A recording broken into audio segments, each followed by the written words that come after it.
Hello and welcome to all our viewers within Nigeria and around the world to Global TV Midday News live in Nigeria's capital, Abuja. I am Fauziya Lukman. The United States chapter of All Progressive Congress APC on Sunday night warned the National Democratic Coalition, NADECO, from going ahead with its planned press conference on the controversy surrounding President Bola Tinubu's Chicago State University academic certificate, saying the school has already confirmed its authenticity. The warning is coming 2 days after the Public Secretary of NADECO USA, David Adenikan, announced that the group will hold a world press conference on Monday inside Chicago City Hall. Adenikan further explained that the purpose was to provide journalists and the international community an opportunity to ask questions that would probably investigate and shed light on the alleged CSU certificate forgery of the president.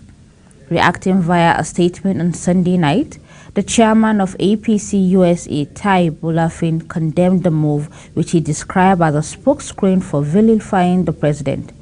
While arguing that Tinubu's alma mater has settled the matter, Bolafin added that it was also wrong of NADECO USA, which he labeled as a phony group, to be discussing a matter that already is in court. Nigeria's Vice President Kassim Shettima on Sunday arrived in the United States for the African Development Bank's World Food Prize. Shettima will participate in the AFDB World Food Prize facilitated Norman E. Borlaug International Dialogue, which will commence on October 24th in Iowa. This was contained in a statement by the spokesman to the President on Media and Communication Office of the Vice President, Stanley Umocha. The VP is billed to attend high-stake meetings across some states of the U.S. with manufacturers, investors, and top government officials, according to Mokocha. The VP will use the platform to speak on the potentialities and endowments of Nigeria's agricultural sector, persuade investors, and push for commitment in achieving President Bola Tinubu's mandate and programs for Nigeria's agro-food sector.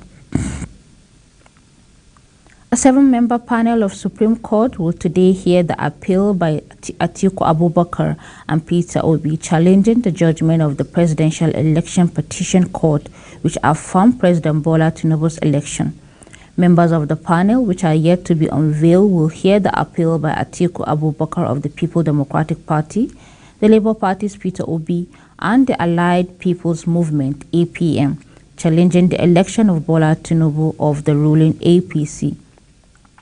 The Presidential Election Petition Court in Abuja, headed by Haruna Tsammani, has ruled that Atiku and Obi failed to substantiate their separate claims of widespread electoral malpractice during the conduct of the 25th February presidential election by Nigeria's Electoral Commission, INEC. The court also dismissed another petition filed by the APM on the ground that the suit was lacking in merit. Atiku, Obi, and the APM all filed separate appeals to challenge the decision of the court. The Director General, National Youth Service Corps, Brigadier General Yushau Ahmed, has stated that his administration is committed to the sustenance of the cordial relationship the NYSC has with media. The DG stated this during a media workshop organized for NYSC top management and state coordinators in Abuja. Global TV correspondent Subura Osman was there and tells us more. The DG said the NYSC will leverage its relationship with the media to deepen media partnership as they provide a veritable platform for the publicity of the activities of the scheme. Consequently, your actions or inactions in respect of issues affecting the NYSC can impact the scheme positively or negatively. Equally, what you may regard as a minor issue or incident may be escalated by the media without proper engagement and can easily go viral in the social media. Meanwhile, the Director of Press and Public Relations, Mr. Eddie Megwa, said the training is in line with the Director General's desire that the corporate image of the scheme is adequately protected through robust engagement with the media. will be scintillating, rewarding, and will sure open a new chapter that will boost the revered image of our dear skin. This training is in line with the Director General's desire that the corporate image of the skin is adequately protected through robust engagement with the Fourth Estate of the Realm, which constitutes variable partners in progress with the skin since the inception of. While speaking on the topic, optimizing media relations to enhance the corporate image of the NYSC, the President, Nigerian Institute of Public Relations, Dr. Ike Neliaku, advised NYSC management, especially the state coordinators, to create more robust relationship with media practitioners in order to consolidate on the positive image of the scheme. Shobra Usman, Global Television News, Abuja. The DG Ajaokuta Steel Mill, Nigeria's largest of its kind, has been largely inoperative for decades, a development that has denied Nigeria billions in earnings. In this special report, Global TV's Sharon Ajay samples opinion of Nigerians. A cross-section of Nigerians has reacted to the announcement by the Minister of Mines and Steel Development, Prince Shaibu Audu, assuring of the federal government's commitment to complete the Ajaokuta Steel Construction Project, which is said to have the potential of creating 500,000 jobs for Nigerians. Nigerians have aired their views concerning the issue of the ongoing Ajaokuta Steel Construction Project. For a steel complex that has been comatose for decades, many Nigerians are full of expectations, and it serves as a test of government resolve. However, Edward, for instance, does not find the story particularly inspiring. We've heard so much about Ajaokuta Steel, and it's like at a point we're beginning to lose hope. But because hope is the essence of life, we believe that this government, or whatever successive government, should do something about it, because Nigeria needs it. And Nigeria is more important than anybody. So we are believing that because of humanity, we need it. We can't continue to be stagnant. We need to move forward. Robert, on the other hand, expresses optimism and advises Nigerians to keep hope alive while constantly believing in and supporting the government. The time has come for us to actually believe in the words of Mr. President. You understand, he's a pragmatic person. He's focused, and he has direction. And he has armed himself with technocrats. And I believe so much in the words of the Honorable Minister, who is a representative of the President of the Republic of Nigeria. And also, you have a permanent secretary, you understand, in that ministry that is a technocrat. And I believe that they will swing into action very soon. For Wasil Awar, a civil servant, more commitment to the Ajaokuta Steel Complex is expected of the government, considering the need to industrialize Nigeria in order to encourage local production. We have the natural deposit of this steel in Nigeria, so it cannot just be wasted, it cannot be moribund. If the other subsequent previous administration have been coming, they are making lips emphasis on it. But I think he is more pragmatic on it, as he laid emphasis on it now. But you have to realize that the Ajaokuta Steel is not going to start from embryo. It has gotten to a stage before it was moribund. So now what he's going to do now is to resuscitate it. So by resuscitating it, all the manpower needed, the capacity and capability needed, he knows them. Just to ask them to come back. And once it is top on his agenda, so if it's top of on his agenda, he's going to lay emphasis on it, and the thing will be prosecuted. Sharon Ajay reporting for Global TV News. Governor of Kogi State, Yahaya Bello, has clarified the incident earlier reported as an assassination attempt on him, which was widely reported on social media, saying it was a minor argument between the security details attached to him and some military personnel providing security on the road. In an interview granted to the press at his residence in Abuja on Sunday, Governor Bello stated that there was no attempt whatsoever on his life.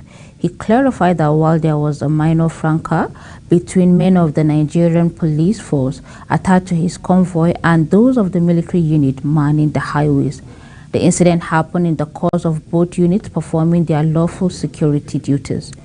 The governor, who commended the security agencies for their joint contributions to the improved security of lives and property enjoyed by citizens of Kogi State, however, called on the high command of the agency involved to investigate overzealousness and unprofessional conduct by any of their men involved in the incident and apply necessary sanctions.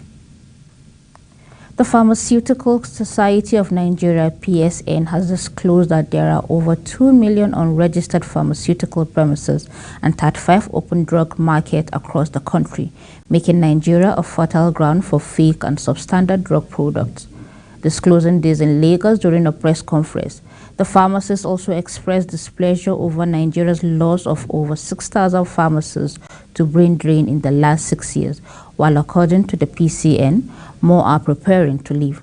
They further lamented that despite the dire situation, there is no substantive registrar for the Pharmacy Council of Nigeria, PCN, the regulatory body that will curtail the excesses and abuses of some unregistered pharmaceutical premises.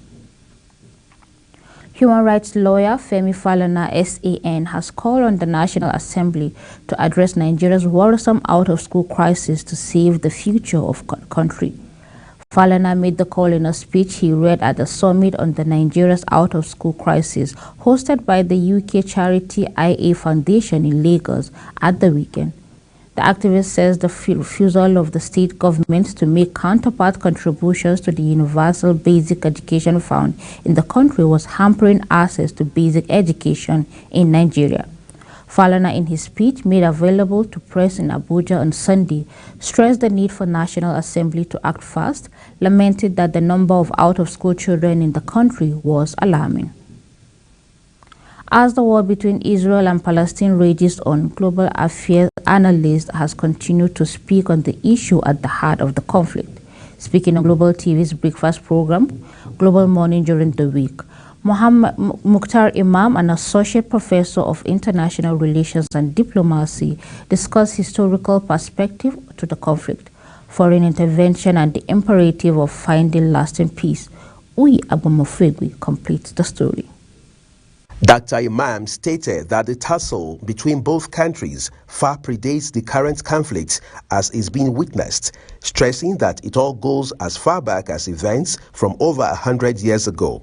The conflict in Palestine or Israel, or between Palestinians and Israel or Hamas, or whatever group has been mentioned today, did not start yesterday. Right. It did not start last week, and it did not start with this conflict. It actually started with the first influx of the Jewish Zionist group into the Palestinian land. That incursion basically sets the pace for what we are witnessing today. All of this started with, of course, the Balfour Declaration officially in November of 1917. But even before then, recall in 1914, 1915, 16, there was a Sykes-Picot Agreement that basically partitioned the area. And so what that did was to take the land of the first person, hand it over to the second person. On the role of the United States and its allies in finding amicable solution to the conflict, Dr. Imam said, left to the people within the region, this would have been over a long time ago. But the reality is that there is an alien incursion going on. And for that alien incursion to be sustained, it has to have an unalloyed and unflinching support from somewhere. A backing that is going to send in warships, a backing that is going to send in military groups, a backing that is going to send in warplanes and so on and so forth, as soon as there is a mention of a conflict within the region, which is highly irresponsible and immoral of any country to do. This is exactly what the United States and the UK have done. As the development unfolds, the Associate Professor of International Relations, who is also an author, reminds Hamas that it has a role to play towards ensuring peace and, as such, carries a responsibility to understand the implications of taking hostage under the guise of protecting its territory. But again, Hamas must understand that so long as it operates within the ambit of the international laws, it must realize that these Israelis that are in its custody also have rights to international humanitarian rights as well. So both sides must take responsibility for their actions. Of course, the sanctity of life must be preserved because these are civilians. And if they claim to be Muslims, which of course they are claiming to come from the background of Islam, they must also understand that there is the Siyara, which is the law among nations, which has existed and has been a code of conduct and a code of law, even in times of war for Muslims. Meanwhile, Palestinian ambassador to the UK, Hussam Zamlot, has claimed Israel was responsible for a hospital blast in Gaza that killed hundreds. Uyi Agmofwegbe reporting for Global TV News. You're watching the midday news on Global TV, coming to you live from the nation's capital, Abuja, or on StarTime channel 276. Kindly follow us across social media platforms using @GlobalTV_NG and other handles now showing on your screen. When the midday news returns, Hamas says new Israel strike killed at least 70 in Gaza. The news continues shortly. Details of this and other stories right after this short break. Please don't go away.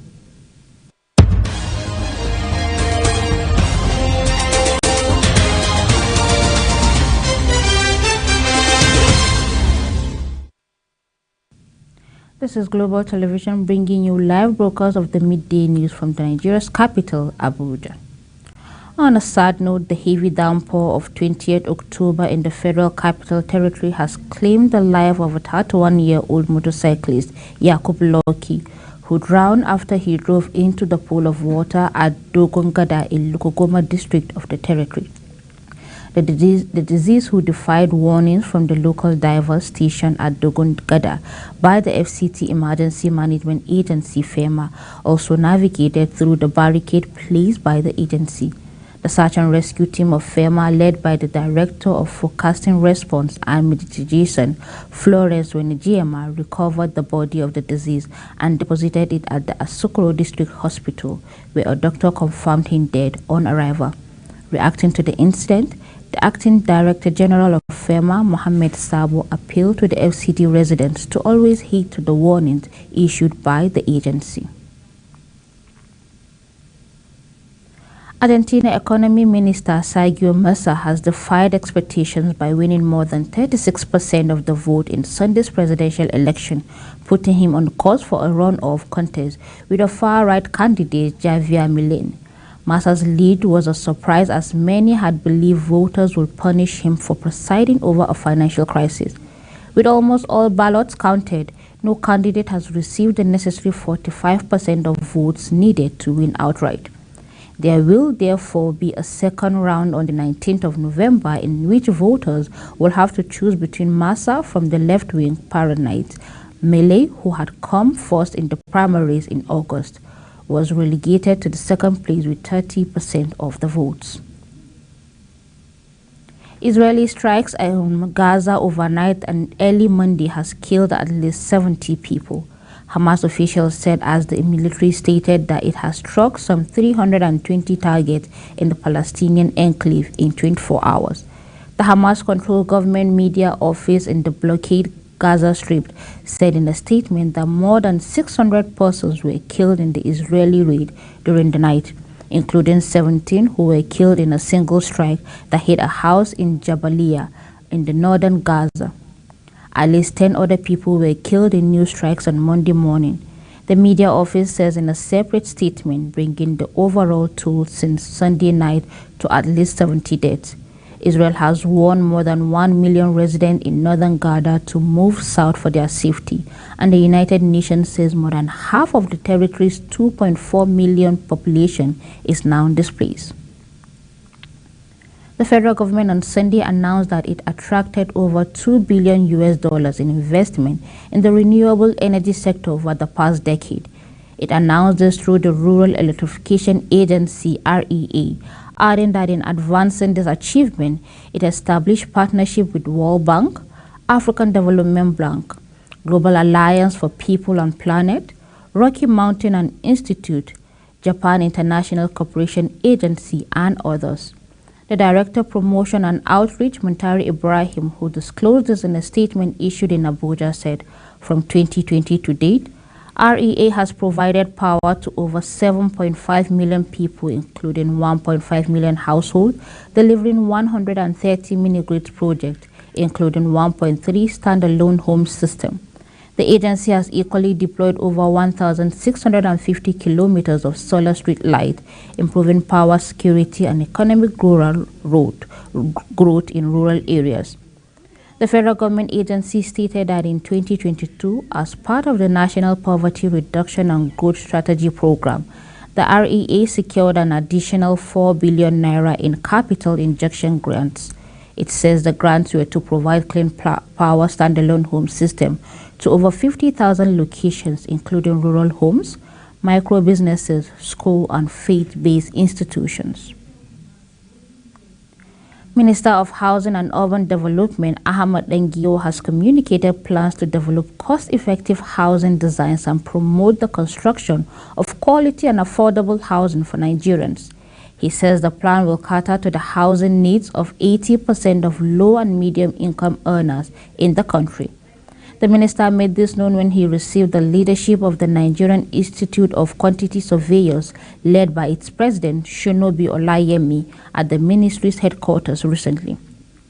Shonobi noted that an affordable housing design committee was created within his first week in office to develop more efficient design options to meet the income profile of Nigerians within that bracket.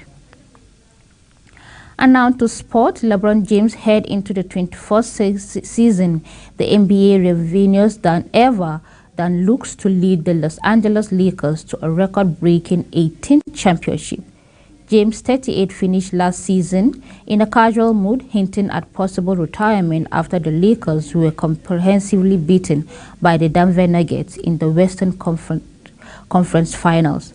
However, a summer of rest and reloaded roast has left James brimming with optimism as the Lakers launch the new season with a demanding road game in Denver on Tuesday. That's it on Global TV Midday News, and it came to you live from Nigeria's capital, Abuja. We're on StarTimes channel 276. Kindly follow us across social media platforms using @GlobalTVNG and other handles now showing on your screen. On behalf of the production team, I am Fauziya Lukman, thanking you so very much for watching.